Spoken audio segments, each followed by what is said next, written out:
Well, good morning, everybody. And let me say a couple of notes of appreciation. First of all, to the Prime Minister of Pakistan and to Field Marshal Munir, who were both incredible hosts. And whatever shortcomings in the negotiation, it wasn't because of the Pakistanis, who did an amazing job and really tried to help us and the Iranians bridge the gap and get to a deal. We have been at it now for 21 hours, and we've had a number of substantive discussions with the Iranians. That's the good news.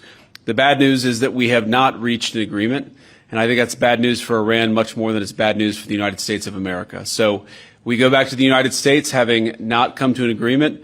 We've made very clear what our red lines are, what things we're willing to accommodate them on, and what things we're not willing to accommodate them on. And we've made that as clear as we possibly could, and they have chosen not to accept our terms. I won't go into all the details because I don't want to negotiate in public after we've negotiated for 21 hours in private.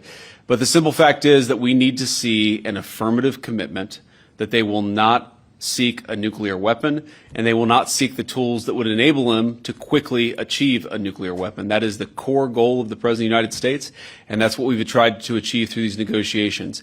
Again, their nuclear program, such as it is, the enrichment facilities that they had before, they've been destroyed.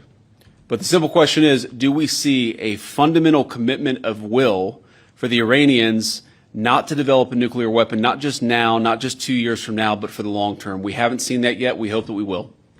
We talked about all those issues, Jen, and we talked about a number of issues beyond that. And so certainly those things came up. But again, we just could not get to a situation where the Iranians were willing to accept our terms. I think that we were quite flexible. We were quite accommodating. The President told us, you need to come here in good faith and make your best effort to get a deal.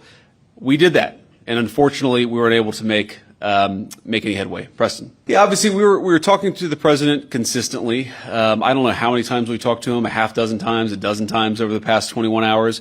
We obviously also talked to Admiral Cooper, to Pete, to Marco, to the entire national security team. We talked to Scott Besson a number of times. So look, we were constantly in communication with the team because we were negotiating in good faith. And we leave here with a very simple proposal, a method of understanding that is our final and best offer. We'll see if the Iranians accept it. Thank you.